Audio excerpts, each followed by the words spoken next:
Hi everyone, thanks for joining me. Today I'm going to be doing a kit review on the tie interceptor for MPC ERTL, and also I'll be doing a build review on the same kit in the same video. So stick around, have a look, but without too much mucking around, let's have a quick look at what you get in this kit. Now this kit actually came with all the parts clear wrapped in their own plastic bags. Now that's not all that common with MPC. Some of them I tend to have them wrapped, some don't.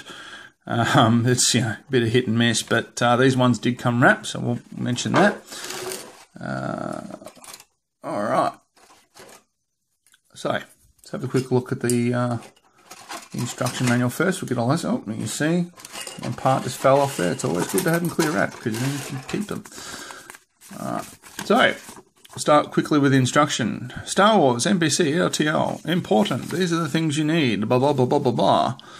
Blah, blah, blah, blah, blah. All right, building for the advanced modeler. So it goes through all the details, everything in here. And then the steps for instruction to give you an idea how old this kit is. You know, it's getting close to 30 odd years old, if not over. So it's, without doing the math, it's getting old. So don't expect too much from it. Assembly is very simple. As you can see, there's not a lot to it. It is one of those, it's a snap kits. So be prepared for some fit issues. But overall construction is not that difficult. So what do you actually get? Well, you see the instructions. So we get a couple of sections here for the cockpit. So the one on the right is the top section, and this is the bottom section on the left. And so the join, pretty much like that. All right, so your first assembly, you're going to have all your cockpit, your pilot and everything in there, all your glass, all your clear parts put in, and then it's all snapped together, and then you just stick your wings on. So it's not that hard at all. I'll have a look here, get these out. I'll just give you a bit of a closer look on the ball cockpit as well. So if you have a look there, you can see all the raised detail. So it's typical MPC.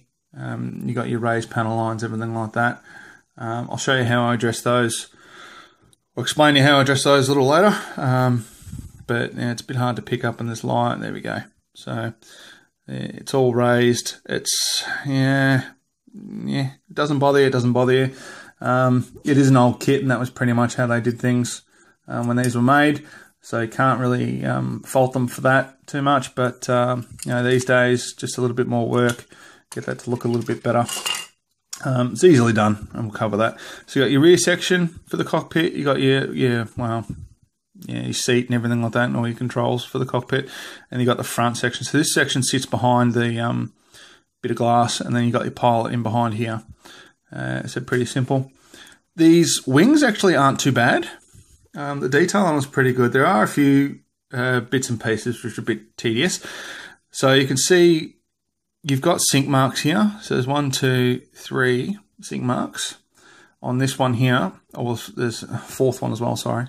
Just there, it's a bit shallower on this piece. I think on the other piece it's a bit deeper. So that requires a bit of putty and a bit of fiddling around to sort of fix those up. You really only need to do the one on here and those ones on the outside. That one there is hidden by a section you put on later, and we'll show you that. So you don't need to worry about that at least.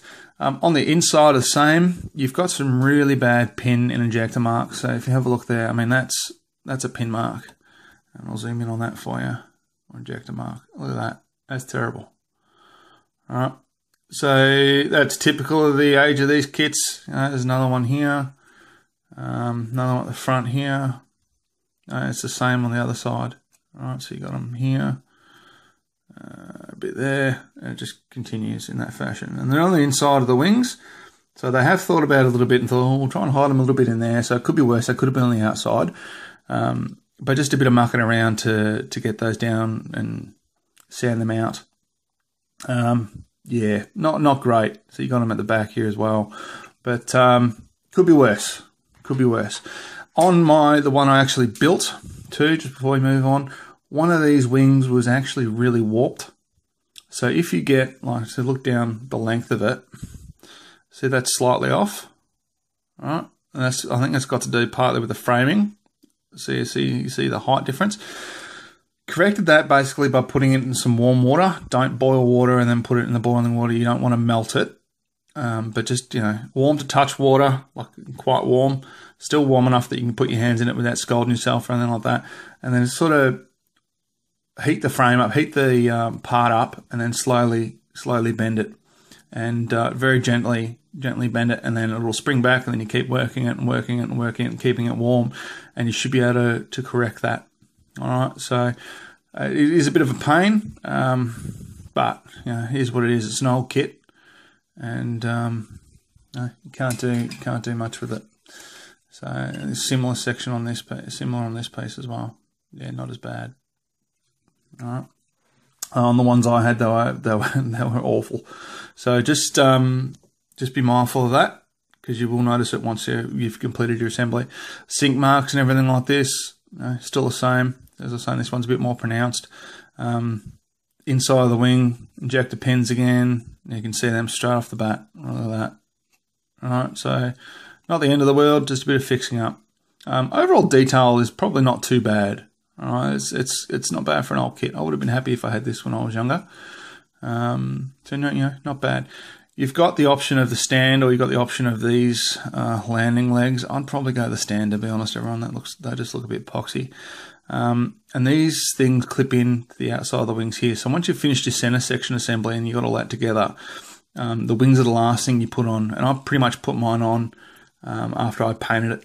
And it was fine doing that. There was no gaps or anything like that, because they actually jam on quite well, and then you clip these down. So I didn't end up with any fit problems doing that. I did have fit problems with the rest of it, and I'll go through that with you. But just in case I forget to mention, put these on last, clamped them down with these, and worked a treat. So have no fear in doing that. And we'll just show you the clear part. So typical, as I was saying, all the parts came, all the parts came wrapped in their bags. These parts, the clear parts, oddly enough, didn't. So they were loose in the box.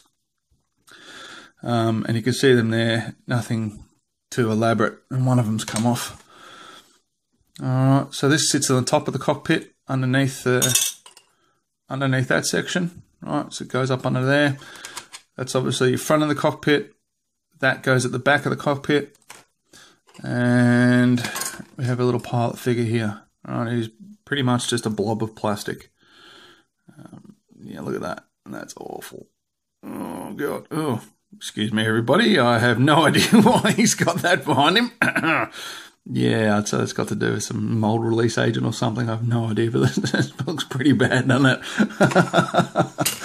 I probably should have checked that before I stuck it on YouTube. Hey, but yeah, so you get your typical stand. Yeah, well, you know what? It is what it is. It's an old kit, so we can't complain too much. And it's one of my painting straws, excuse me. All right. Now, let's have a look. So here's one I completed earlier. So this is the one that I made. Now, I'd like to take full credit for this. I can't, however, as I used the painting technique that I found in Fine Scale Modeler magazine. And we'll cover that in a bit more detail now. I pretty much masked off all the canopy areas, so masked off all the windows, everything like that, after they were assembled, because, as I was saying earlier, the assembly, there was a lot of fit issues with getting all this together in here. So I really wanted to make sure it was all together. There were plenty of gaps and everything like that, so there was a lot of putting needed to really get these seams looking nice along here, and around the cockpit. A lot of putting and sanding. It's still, you know, still pretty average in there, but it's a lot better than what it was. All right, so I left the wings off, painted it grey. Sanded it down, got all the putting and everything like that. Rescribed the panel lines. So that's the first thing you might notice is I've rescribed those lines. So I sand them off and put them in with a scriber, and I did that freehand. So the plastic's fairly soft. There's not a lot to it. If you want to rescribe them, you could probably use a bit. I didn't, as I was saying, I did it freehand, so you could use Masky Tape's guide or other things, and you'll work out better. Filled the holes for the landing gear. Sorry. Look at the camera. Fill the holes where the landing gear goes. So I just got rid of those. Just pretend they don't exist. And there was a big hole in the back of the canopy here where this section fit in. So I sanded that down, and after I filled it, painted the whole thing grey. So I got a light grey. Then masked off the wings and painted these sections black. So sprayed those blacks. So I masked them all off and sprayed it black. You can do it freehand. I just like using the airbrush, and I just like the effect that I get with it as opposed to freehand. So masked the lead off, painted it inside and out. That was pretty simple. Gave it a coat of clear, so hit it with clear, and then once the clear had dried, I used actually ink. So I went to the little art store and I bought myself a little bottle of artist ink, diluted it. Now, I'm sorry, I can't remember the mix I used. I sort of pretty much played around with it until I was happy. But essentially, it was roughly 1/4 ink to 3/4 water, or 1 part to 3 water. But play around with it, see, because the viscosity of the ink that you get might be different to what I've used. It was Winsor Newton, just in case you're wondering what brand I used. But just play around with it and basically pull it on pretty heavy, so you can see the effect that it gives you. Right, it all just sits into the recesses and everything there. And just makes everything sort of pop. So you put it on fairly heavy, let it set for a couple of seconds, and then you wipe it off with a rag or a cloth that you can throw away. And you just wipe it off. And the harder you wipe, the more you remove, obviously. And the less the effect is. Don't let the cloth sit on there because it will soak it up. So just wipe it off really quickly. And harder and lighter depending on how you feel it's looking. And I really did that around the whole thing, and it came up really well. I was really happy with that technique. It was really quick to do. Came up well. Obviously, all the windows and everything were all masked off when I was doing it, and I didn't pull those masks off till later. But on the inside details, it just really came up. Makes it look a bit dirty, as well. So I was really happy with it. Really happy with it. So I thought I would show you this. Bandai's got their new release coming out this month. So that'll be with us very, very soon. So the new Bandai kit, Tie Interceptor, I'm really looking forward to it. So I thought, look, if you guys are out there and you're sort of wondering, what do you get in this one? Here's what you get. All right, so you can see exactly what you're getting out of this kit. It's pretty basic. This is roughly, and I say roughly because they really didn't work to very good scales, roughly 1/48 scale. All right.